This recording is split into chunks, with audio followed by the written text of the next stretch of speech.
இப்போ பார்த்தீங்கன்னா, சமீபமா இன்ஸ்டாகிராம் இன்ஃப்ளூயன்சர் மணி அப்படின்னு சொல்லி ஒருத்தர் இருக்காரு இல்லையா? அவரும் வந்து ஒரு பொண்ணு கூட ஒரு நியூட் வீடியோ கால் பேசின ஒரு வீடியோ வந்து ஒண்ணு ரிலீஸ் ஆயிருக்கு. ரசிகனின் ரசிகன் மணி சின்ன பொண்ணுங்க ஃபேன்ஸே இருக்காங்க. என்ன சாதிச்சாரு, என்ன அச்சீவ் பண்ணாருன்னு தெரியல. அவருக்கு அவ்வளோ ஒரு ஃபேன்ஸ். ஆச்சரியமாக இருக்குது எனக்கு.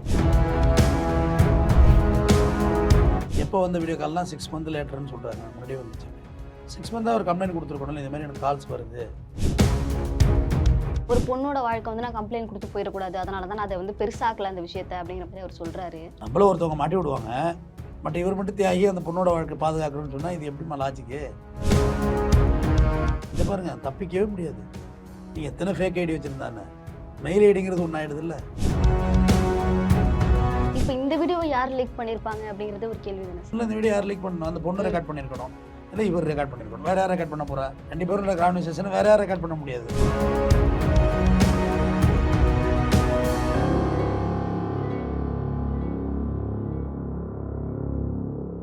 ரிஃப்ளெக்ட் நேயர்களுக்கு வணக்கம். இன்னைக்கு நம்ம கூட வழக்கறிஞர் தமிழ்வேந்தன் அவர்கள் தான் இணைஞ்சிருக்காங்க. அவங்க கூட பேசி நம்ம நிறைய விஷயங்களை கேட்டு தெரிஞ்சுக்க போறோம். வாங்க பேசலாம்.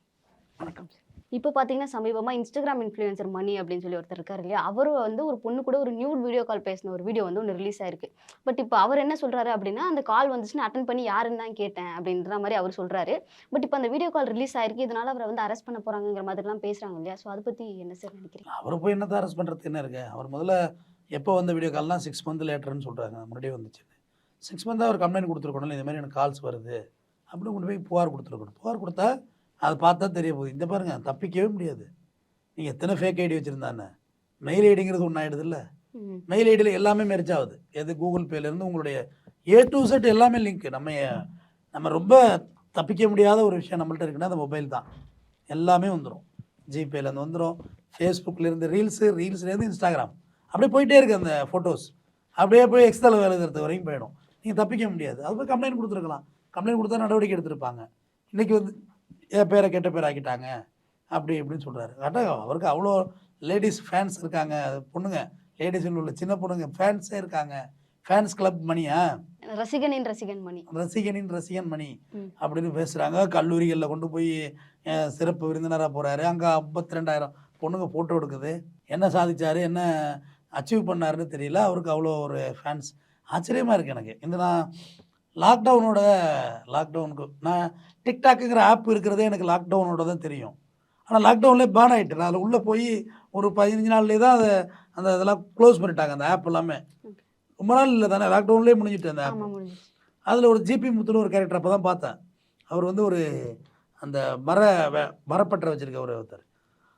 அவர் என்ன பண்ணாரு தெரியல. அவரை கூட்டு போய் ஒரு பள்ளிக்கூடத்தில் விருது கொடுக்க வச்சாங்க. அவரையும் அந்த சூர்யான்னு ஒரு பொண்ணு 2 சேர்ந்து கொடுத்துச்சிங்க. எப்படி இது பார்த்தா அவர் ஒன்றுமே அவர் பண்ணலாமா? சாதாரணமாக அந்த தென் மாவட்டத்தில் வந்து அந்த நான்குநேரி, ஓரி, கொமுடிக்கோட்டை, உடன்குடியில் ஒரு ஸ்லாங்கு, என்னலே செத்தப்பேலை நாரப்பேலைங்கிற ஒரு ஸ்லாங். ரொம்ப பெரிய ஆர்டினரி பர்சனாலிட்டி. ஆனால் பார்த்தா சன்னி லியோனோட படம் நடிக்கிறார். அவரை அந்த லெவலுக்கு போயிட்டு வெறும் இதை பேசுனது தான். கடிதம் படிக்கிறோம்னு சொல்லிட்டு அப்படியே கொச்சை மொழியில் ரொம்ப படித்து காமிச்சிக்கிட்டு இந்த மாதிரி தான் அவரோட வாழ்வியலை நகர்த்தினார். அவர் பார்த்தா எங்கேயோ அவருடைய லிஃப்ட்டு எங்கேயோ போய்ட்டு லைஃப் ஒரு 35 லேக்ஸுக்கு ஒரு இனோவா வாங்குற அளவுக்கு அந்த மாதிரி லெவலில் அவர் லைஃப் ஸ்டைல் போகுது. சரி, அது வளர்ந்து தான் இருக்கிறாங்க. சந்தோஷம் தான் படம். நம்ம அதில் ஒன்றுமே கோவப்படுறதுக்கோ பொறாமப்படுறதுக்கோ அவரை சொல்கிறதுக்கு ஒன்றும் இல்லை. அது அவரோட முயற்சி. எவ்வளோ அவமானங்களை அவர் தாங்கியிருப்பார். உறவுக்காரங்களெல்லாம் எவ்வளோ கேலி பண்ணியிருப்பாங்க, கிண்டல் பண்ணியிருப்பாங்க. இடையில ஒரு வாட்டி சூசைட் அட்டன் பண்ணிட்டார். என்னடி குறைத்தி மாரி ட்ரெஸ் பண்ணியிருக்கேன்னு பொண்ணை கேட்டு அப்புறம் நரிக்குறவர்கள் போய் ஒரு புகாரை கொடுத்து அப்புறம் அதுக்கு அவர் ஸ்டேஷனில் இருந்தார். அப்புறம் ஒரு வாட்டி சூசைட் அட்டன் பண்ணார். அவர் பல இதை கடந்து அவர் வாழ்க்கையை சர்வே பண்ணுறாங்க. ஓகே, இப்படி வந்து இவ்வளோ கஷ்டப்பட்டு தான் ஒரு இடத்துக்கு வந்ததுக்கப்புறம் இப்படி யாருன்னா ஒரு 4 பேர் சேர்ந்து ஒரு வீடியோ கால் மாதிரி ஒன்று கிரியேட் பண்ணி இவர் மேலே கேஸ் கொடுத்துட்றாங்க அப்படின்னா, இப்போ எந்த மாதிரி பண்ணி அவர் அந்த கேஸ்ல இருந்து வெளியே வரலாம் சார்? இல்லை, இவர் சைபர் கிரைமில் போய் கம்ப்ளைண்ட் கொடுத்துடலாம். இதில் டிலே பண்ண வேண்டியதில்லை. இந்த மாதிரி எனக்கு வீடியோ வந்துச்சு, நான் வந்து அவர் இதை சொல்கிறாரு, மூஞ்சி காட்டுங்கன்னு நான் சொன்னேன், மற்றபடி நான் வேறு எதுவும் பண்ணலை. ஆனால் சைபர் கிரைமில் கம்ப்ளைண்ட் கொடுத்தது. ஏமா இப்போ எவ்வளோ வீடியோ சாட்டிங் ஆப் எல்லாம் வந்துருச்சுமா. இப்போ இதெல்லாம் ஒரு பெரிய மேட்டரே கிடையாதுமா. பேமெண்ட் கட்ட சொன்னால் அவங்க வந்து வீடியோ சாட்டிங், லைவ் சாட்டிங், பான் சாட்டிங் பண்ணுறாங்கன்னு ஆப் எல்லாமே வந்துட்டு எவ்வளோ மாறிடுச்சு. டெக்னாலஜி வளர குற்றங்களும் பெருகிக்கிட்டே இருக்குங்கிறது தான் சைமன் டன்னிங்ஸில் ரயில்வே ட்ராக் மாதிரி. டெக்னாலஜி எவ்வளோ வளருதோ குற்றங்களும் அவ்வளோ வளரும். அப்படி போயிட்டுருக்கு. அதனால் அதெல்லாம் ஒரு பெரிய விஷயமே கிடையாது. இப்போ இதில் இவருக்கு என்ன பாதிப்பு, இந்த வீடியோ கால் வந்ததில் இவருக்கு என்ன பாதிப்புன்னு கேட்குறேன். இப்போ வந்து இவருக்கு பேர் கெடுது இல்லையா? ஒரு பொண்ணு கூட வந்து ஒரு நியூட் வீடியோ கால் பண்ணியிருக்காரு அப்படின்னும்பொழுது, இவர் நியூடா இல்ல அப்புறம் என்ன பேர் கெடுது? இல்ல இப்ப இவருக்கு வந்து நெறைய பெண்கள் ஃபேன்ஸ் தான் இருக்காங்க. சோ அப்போ வந்து இவ்ளோ பெண்கள் ஃபேன்ஸ் இருக்கும்போது, அதுல ஒரு பெண் ஃபேன் கூட தான் இவரு நியூட் வீடியோ கால் பேசினாரு அப்படின்னு ஒரு பேர் வந்துருச்சுன்னா, அது அவருக்கு ரொம்ப கெட்ட பேர் இல்லையா? அப்படி யோசிக்கிறாங்க. கெட்ட பேர்னா அது இவர் தாம்மா புகார் கொடுக்கணும். ம். இவ்வளோ பெரிய இப்போ பிஜேபியில் ஒரு அசைக்க முடியாத சக்தியாக இருந்த கேடி ராகவனே மாட்டினாரு வீடியோ சாட்டிங்கில். ம். அவர் வயசுக்கு அவர் அசிங்கப்படுத்தி விட்டாங்க. எல்லாம் இருக்க தான் செய்யுமா. சரசரப்பு இல்லாத பணங்காடு கிடையாது, அவதூறு இல்லாமல் இங்கே வாழ்க்கையே கிடையாது. எல்லாம் வரத்தான் செய்யும். இவர் போய் சைபர் கிரைமில் போய் கம்ப்ளைண்ட் கொடுத்தா யாருன்னு பிடிக்க போகிறாங்க? கம்ப்ளைண்ட் கொடுக்க வேண்டியதானே இவர், ஏன் டிலே பண்ணிட்டு? பட் அவர் தரப்புல இருந்து அவர் என்ன சொல்றாரு அப்படின்னா, ஒரு பொண்ணோட வாழ்க்கை வந்து நான் கம்ப்ளைண்ட் குடுத்து போயிறக்கூடாது. அதனால தான் நான் அத வந்து பெருசாக்கல அந்த விஷயத்த அப்படிங்கிற மாரி அவர் சொல்றாரு. நம்மள ஒருத்தவங்க மாட்டி விடுவாங்க, பட் இவர் மட்டும் தியாகி அந்த பொண்ணோட வாழ்க்கை பாதுகாக்கணும்னு சொன்னால் இது எப்படிம்மா லாஜிக்கு? என்னையே ஒருத்தர் பழிவாங்க தயாராகிட்டாங்க, அப்போ நான் எப்படி சும்மா இருக்க முடியும்? என்னோட கேரியர் போயிடுதுல, என்னோட நேம் போயிடுதுல. அப்போ நான் கம்ப்ளைண்ட் தானே கொடுக்க போகிறேன். நான் என்ன உங்களை கழுத்து பிடிச்ச நெருக்கி வந்தேன், இல்லை கூலி போட்டு வச்சு கொலை பண்ண வந்தேனா? கம்ப்ளைண்ட் கொடுக்குறேன், யாருன்னு விசாரிக்கட்டும். அப்போ அந்த பொண்ணை காவல்துறை விசாரிக்கும்ல, உன்னை யார் அனுப்புனதுன்னு.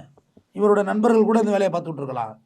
இல்லை இவருக்கு எதிரியாக மோட்டிவேட்டாக உள்ளவன், என்னடா இவன் சாதாரணமாக இருக்கான், இவனுக்கு இவ்வளோ புகழ் இருக்குது அப்படின்னு கூட யாராவது கோத்து கூட விட்டுருக்கலாம். இருக்குது தானே, அது தெரியணும்ல. இப்போ இடையில சூர்யான்னு ஒரு ஐடி ஃபேஸ்புக்கு, இது டிக்டாக் ப்ராப்ளம் தான் அவங்களும் லக்கியாங்கிற பொண்ணும் ஒரு ஃபோன் கான்வர்சேஷன் வந்து ஆடியோ லீக்கேஜ் ஆச்சு. பட் அந்த ஆடியோ யார் ரெக்கார்ட் பண்ணதுன்னு கேட்குறாங்க, யார்கிட்ட? அந்த சூர்யா கிட்ட. அது யாரோ பண்ணாங்க அப்படின்னு அது சொல்லுது. அப்போ இதெல்லாம் யாரோ நமக்கு எதிரான வேலைகளை பார்க்கக்குள்ள காவல்துறை தானே போய் நீங்கள் நாடணும். எதுவாக இருந்தாலும் 2 பேரும் பேசிக்கிறது அவங்க கான்வர்சேஷன். இப்போ எல்லா செல்ஃபோனும் ரெக்கார்டு, ஆட்டோ கால் ரெக்கார்டு இருக்குது, ஃபோட்டோடய ரெக்கார்ட் ஆகிட்டு கிடக்க ஏதான். அப்போ நம்ம எல்லாத்துலேயும் ஜாக்கிரதையாக தான் இருக்கணும். அப்போ போய் ஒரு கம்ப்ளைண்ட் கொடுக்கட்டும், இந்த மாதிரி எனக்கு ஒரு கால் வந்துருக்கு, நம்பர் இருக்குது, வாட்ஸ்அப் பண்ண சும்மா வந்துட போகுது, நம்பரோட தானே வருது. வாட்ஸ்அப் நம்பர் பார்த்தா மெயில் ஐடி வரப்போகுது, மெயில் ஐடி வச்சு உள்ளே போட்டே தானே. அந்த மெயில் ஐடி ஓப்பன் பண்ணுறதுலாம் சைபர் கிரைமில் சென்ட்ரல் பாஸ்வேர்டெல்லாம் இருக்குது. எந்த ஐடியாவும் ஓப்பன் பண்ணி பார்த்துருவாங்க, போலீஸாலாம் முடியும். போய் புகார் கொடுத்து நடவடிக்கை எடுக்கிறது தானே நல்ல வழியாக இருக்க முடியும். இப்போ வந்து கம்ப்ளைண்ட் குடுத்து, இவர் வந்து இத பண்ணல அப்படின்னு சொல்லி தெரிய வந்துச்சுன்னா, பண்ணவங்களுக்கு என்ன மாதிரியான தண்டனை கிடைக்கும் சார்? ஒரு 3 இயர்ஸ் வரைக்கும் இம்ப்ரெஸ் பண்ணி கொடுக்கலாம், அல்லது ஃபைன் உண்டு. ஏன்னா இப்போ எல்லாமே இது வந்து எலக்ட்ரானிக் ட்ரெஸ்பாசிங், அதிநவீன மென்பொருள் சாதனங்களை தவறாக பயன்படுத்துதல், அதுபோக அவதூறு. இவர் மேலே வந்து அவதூறு, அதுக்கு ஒரு 2 வருஷம் போடலாம், ட்ரையல் கண்டஸ்ட் பண்ணலாம், ஒன்றும் பிரச்சனை இல்லை. ஓகே. சப்போஸ் இவர் வந்து இவர் தான் பண்ணியிருக்காருன்னு தெரிய வந்துருச்சுன்னா, அப்போ என்ன மாதிரியான? நான் சொல்கிறேன், இவர் மேலே எதுக்கு நடவடிக்கை எடுக்க போகிறாங்கன்னு கேட்குறேன். அந்த பொண்ணா போய் கம்ப்ளைண்ட் கொடுத்துருக்கு, இவர் தப்பு பண்ணியிருந்தா இவரே போய் கம்ப்ளைண்ட் கொடுக்க முடியாதுமா. அந்த பொண்ணு கம்ப்ளைண்ட் கொடுத்தா தானே என்னை காட்ட சொன்னார், இதுமாரி நியூடு பண்ண சொன்னாருன்னு சொல்லி அது கம்ப்ளைண்ட் கொடுத்தா நடவடிக்கை எடுக்க போகிறாங்க. அது விருப்பப்பட்டு தானே அந்த நியூடு பண்ணியிருக்க முடியும். அந்த பொண்ணு வலுக்கட்டாயமாக அட்ரெஸ்ஸாக பிடிச்சா இவர் கிழிச்சு எடுத்தார். வீடியோ காலில் நீ அதுதானே சாட் பண்ணுச்சு. அதனால் அதெல்லாம் ஒரு பெரிய அஃபென்ஸே இல்லை. இது ஏதோ இவர் ஏதோ ஃபேமுக்காண்டி யாரோ பண்ணுற மாதிரி தான் நான் நினைக்கிறேன். இப்போ இந்த வீடியோவை யார் லீக் பண்ணியிருப்பாங்க அப்படிங்கிறது ஒரு கேள்வி தானே சார்? அது பதில் சொல்லணும்ல. இந்த வீடியோ யார் லீக் பண்ணணும்? அந்த பொண்ணு ரெக்கார்ட் பண்ணியிருக்கணும், இல்லை இவர் ரெக்கார்ட் பண்ணியிருக்கணும். வேறு யார் ரெக்கார்ட் பண்ண போகிறா? 2 பேரும் கான்வர்சேஷனை வேறு யாரும் ரெக்கார்ட் பண்ண முடியாது. அந்த வீடியோ காலை ரெக்கார்ட் பண்ணுறதுக்கெல்லாம் அது பிரத்யேகமான ஆப் இருக்குது. அந்த ஆப்பை வச்சு தான் ரெக்கார்ட் பண்ண முடியும். இப்போ லைவ் ஷோவை லைவாக சேனலில் ஓடிக்கிட்டு இருக்குது, அப்படியே நம்ம ரெக்கார்ட் பண்ணலாம். கிளாரிட்டி கம்மியாக இருக்கும், நான் ரெக்கார்ட் பண்ணலாம். அதுக்கெல்லாம் ஆப் தனியாக இருக்குது. ஏன்னா இவர் நம்பரை கண்டுபிடிச்சி கரெக்டாக இவர் கால் பண்ணணும்னா எப்படி இவர் நம்பர்லாம் அவங்க கண்டுபிடிச்சிருப்பாங்கிறது எல்லாமே ஒரு கேள்வி தானே சார்? நம்பர் தான் எல்லா நம்பருமே வருது. நம்ம செல்ஃபோன் ஃபேஸ்புக்லேயே தான் நம்ம நம்பர் லாகின் பண்ணி தானே வச்சுருக்கோம். நம்மளை கான்டாக்ட் பண்ண அட்வொகேட்டாக இருக்கேன், என் யூடியூப்லேயோ ஃபேஸ்புக்லேயோ எங்கேயோ தட்டினாலே என் செல் நம்பர் கிடைக்கும். ஓகே. இல்லை ஒரு 2 வாட்ஸ்அப் குரூப்பில் ஏதோ ஒன்று போட்டாலே நம்பரை கொடுத்துருவாங்க. அதனால் அது ஒரு பெரிய விஷயம் இல்லை ஓகே. நம்பர் கிடைக்கிறதுலாம். ஓகே. இப்போ பொதுவாகவே சமூக வலைதளங்களில் வந்து இந்த மாதிரி நிறைய தவறான விஷயங்களும் நடக்குது இல்லையா? இப்போ இதுக்கு எதனா சட்டம் எதனா வரணும் அப்படின்னு நீங்கள் நினைக்கிறீங்களா, இதை கட்டுப்படுத்துறதுக்காக? நிச்சயமாம்மா. நான் நீதிபதி குமரேஷ் ஐயா கூட இதை பற்றி சொல்லியிருக்காரு. இது பிரத்யேகமாக சட்டம் கொண்டு வரணும். யூடியூப்புக்கெல்லாம் எல்லாத்தையும் அப்லோட் பண்ணால் எப்படிம்மா, என்ன எதுன்னே தெரியாமல் நம்பகத்தன்மை இல்லாமல் ஏற்றி விட்றது. எல்லாரும் ஜேர்னலிஸ்ட் ஆகிட்டான், அப்படியே வீடியோ பிடிக்கிறான், அப்படியே வீடியோ பிடிச்சி அப்படியே ஏற்றி விட்றது. ஏரில் ஏற்றி விட்டா எவன் விட்டு வாழ்க்கை இங்கே போகிறது? ரோட்டில் ஒரு விஷயம், ஒரு நம்பகத்தன்மைன்னு ஒரு ஃபில்ட்ரேஷன் வேணும்ல. ஃபில்ட்ரேஷன் இப்படி ஏற்றி விட்றது, அதுக்கு ஒரு வரைமுறை வேணும். ஃபில்ட்ரேஷன் இல்லாமல் ஏற்றினா தண்டனை இருக்கணும். அந்த மாதிரியான விஷயங்கள் வந்தால் தான் இதை ஒழுங்குபடுத்த முடியும். என்ன சொல்கிறேன், அதிநவீன நம்ம கையில் இப்போதைக்கு இருக்கிற டெக்னாலஜிலே உச்சக்கட்டம் செல்ஃபோன் தான். அதிகமாயிட்டு வாட்சி ஓடுது, ஃபோட்டோ எடுத்துக்கலாம், வீடியோ எடுத்துக்கலாம், பாட்டு பாடலாம், டான்ஸ் ஆடலாம், என்னென்னமோ பண்ணலாம், அந்தளவுக்கு வந்துருச்சு. அப்போ அதை ரெகுலேட் பண்ணணும்னு சொல்ல வரேன். ஓகே. நான் டெக்னாலஜி வேண்டாம்னு நான் சொல்லலை. பழம்பெருமைகள் பேச வேண்டாம், புதியன விரும்பு பாரதி சொன்னது. ஆனால் புதியன ஒழுங்காக இருக்கணும்னு சொல்ல வர்றேன். புதியன விரும்புவோம், ஆனால் புதியன ஒழுங்குமுறைக்குள்ளே இருக்கணும். அதாவது சுதந்திரத்துக்கும் விடுதலைக்கும் நிறைய வித்தியாசம் இருக்குது. சுதந்திரம் என்பது கட்டுப்பாட்டுக்குள் உள்ளது, விடுதலை என்பது கட்டுப்பாட்டு அற்றது. விடுதலைக்கு வரையறை இல்லை, எப்படி ஒன்றுமே எல்லாம் விடுதலை தான்.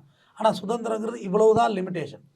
நீங்கள் ஒரு 10 மணி வரையும் தான் நீங்கள் ஜேர்னி பண்ணணும், அதான் சுதந்திரம். அதுக்கு மேலே தெரிஞ்சால் விடுதலை. அது அப்போ எல்லா பிரச்சனையும் நீங்கள் அனுபவிச்சு தான் ஆகணும். ஒரு 8 மணி 9 மணி வரைக்கும் நீங்கள் ஒரு ரோட்டில் நடந்து போகலாமா, ஒரு ஷேர் ஆட்டோவில் போகலாம், பஸ்ஸில் போகலாம், எங்கள் ட்ரெயினில் போகலாம், உனக்கு எல்லா பாதுகாப்பும் இருக்கும்.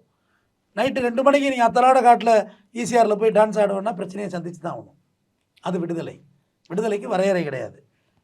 அதை இப்போ தப்பாக புரிஞ்சுக்கிறாங்க. நம்மளை இப்போ சொன்னோம்னா பழமைவாதி பிற்போக்குத்தரமான ஆளுன்னு நினைக்கிறாங்க. தவறு. நாளைக்கு லாஸ் உங்களுக்கு தான். லாஸ் ஆகக்குள்ள தான் தெரியுது என்ன பிரச்சனைன்னு. நம்ம 8 மணி வரைக்கும் பைக்கில் சுற்றி வீட்டுக்கு போனால் எந்த போலீஸாவது மடக்கிறாங்களா? இல்லை. இதே 12 மணிக்கு போனால் எல்லா இடத்துலையும் போலீஸ் மடக்கி ட்ரிங்க் அண்ட் டிரைவ் ஊத சொல்லுவாங்க, லைசன்ஸ் எடுத்துகிற சொல்லுவாங்க, ஆர்சி புக் எடுத்துகிற சொல்லுவாங்க. ஏன்னா திருட்டு வண்டியாக இருக்கும், எவ்வளோ விஷயம் இருக்குது. அப்போ சுதந்திரத்தோடு எல்லாரும் இங்கே செயல்படணுங்கிறது தான். அதே தான் இந்த சமூக வலைதளத்துக்கு சொல்கிறேன். அதுக்கு ஒரு வரையறை கண்டிப்பாக வரணும். ரொம்ப நேரம் வந்து இந்த கேஸ் பற்றி நிறைய விஷயங்கள் எங்களுக்காக சொன்னீங்க. உங்கள் நேரத்துக்கு ரொம்ப நன்றி சார். நன்றிங்க.